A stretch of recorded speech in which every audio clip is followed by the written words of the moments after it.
Muy buenas tardes con todos. Soy estudiante de la Universidad Técnica del Norte, de la Facultad de Derecho. Estoy cursando mi noveno semestre de la carrera. El tema de hoy vamos a hablar sobre el proceso histórico de ejercicio del derecho en el Ecuador y las perspectivas y la ontología jurídica en el siglo XXI. Proceso histórico del ejercicio de profesional de los derechos en el Ecuador y las perspectivas.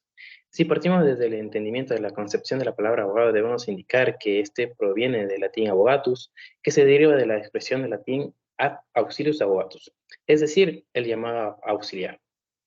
Entendiéndose que alguien con esta profesión de abogacía es aquella persona que ha dedicado su vida al derecho, encargándose no solo de la defensa y la dirección de las partes involucradas en procesos judiciales o administrativos, sino que también brinda asesoría, consejos jurídicos, escribe libros, artículos, entre otras, enorme gama de actividades que permite el desarrollo de esta muy ilustre profesión. Origen. Unos autores e historiadores coinciden en que la abogacía nació en Sumeria en el tercer milenio antes de Cristo. Es en Grecia el lugar en el cual la gente empieza a comparar al juicio, a comparecer al juicio, a juicios acompañados por los oradores que mediante su elocuencia eran quienes alegaban la defensa de los intereses de su cliente, siendo la tarea de abogar una labor privilegiada en la cual de esta civilización la abogacía empieza a tomar la forma de profesión, considerándose a Pericles de forma unánime como el primer abogado profesional. Asimismo, en Atenas, Solón fue quien por primera vez reglamentó la profesión de abogado, otorgándole el carácter de función pública y estableciendo que para ejercer la abogacía era necesario ser un hombre libre y no merecer facha de infamia. Los primeros abogados en América Latina llegaron directamente desde España, un número no muy importante, pero con el paso del tiempo, la monarquía española demostró su interés por crear universidades y formar abogados en esta región, impartiéndole el derecho canónico y el derecho romano como principales asignaturas. Mientras que en el Ecuador la historia de la abogacía se remonta al año 1693, cuando se funda la Universidad de Santo Tomás de Aquino, con las cátedras de Derecho Civil, Derecho Canónico. Sin embargo, el estudio de la ciencia jurídica en la universidad estaba reservada para los hijos de españoles asentados por largo tiempo en los territorios de América y de altos funcionarios. ¿Cuáles son los tipos de abogados más comunes en hoy en día? Hay muchos tipos de abogados que existen en la profesión legal hoy en día, como los abogados de defensa penal, los abogados de familia, los abogados laborales.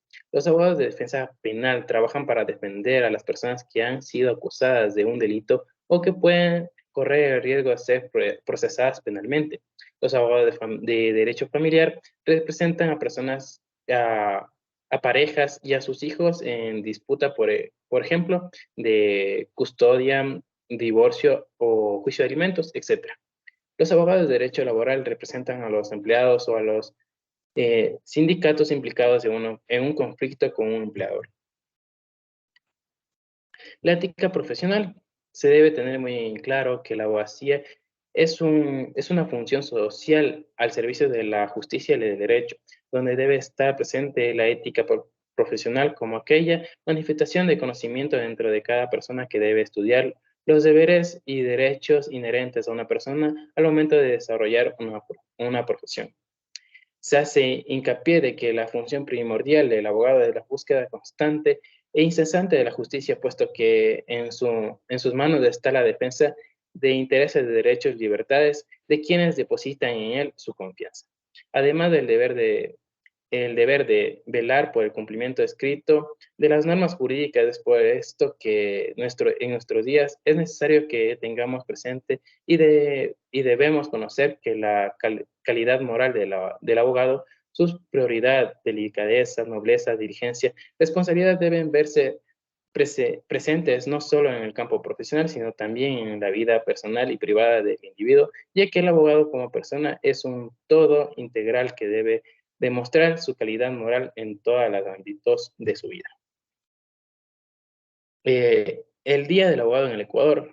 En el país, este día surge a raíz de un hecho sumamente importante como lo es el 20 de febrero de 1845, fecha en la que nació el doctor Luis Felipe Borja, uno de los más emblemáticos ciudadanos y un jurista excepcional, que ha realizado un sinnúmero de estudios de derecho civil que son fuentes de consulta hasta nuestros días, que permite comprender la evolución del derecho comparado, la historia de la legislación romana, francesa, chilena, así como también se ha ganado el respeto por ser uno de los abogados más importantes de los tribunales de la República del Ecuador, tanto así que 100 años después de su natalización, un grupo de abogados se reunió para resolver formalmente que cada 20 de febrero se conmemoraría el Día del Abogado en memoria al ilustre maestro.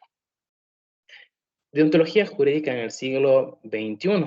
Como reflexión y conclusión, puedo mencionar de que la deontología viene siendo la ciencia de la moral, la ética, la ciencia del deber, y lo que se llama la deontología jurídica es la ciencia de los juristas, aquella que tiene la función de evitar abuso, manteniendo en alto el nivel de la moral. Por lo tanto, la deontología jurídica es el servicio de la justicia y a su vez es el prestigio de los abogados. Enseña que el derecho es un arte y como tal requiere un conocimiento especial sobre el carácter de su aplicación. La importancia de esta deontología jurídica radica en plantear y tratar de evitar problemas morales a lo que se pueda enfrentar un abogado. Por esta misma razón tiene la responsabilidad de estudiar a su propia conciencia. La deontología nos sirve a nivel personal para poder manejar de forma más adecuada aquellas dificultades morales en las que nos vemos enfrentados y de esta forma tener pleno uso de conciencia al momento de tomar una decisión. Si esto va a ser beneficiario para la persona o va a beneficiar, a desfavorecer a otras personas en sí. Muchas gracias, espero que les haya servido.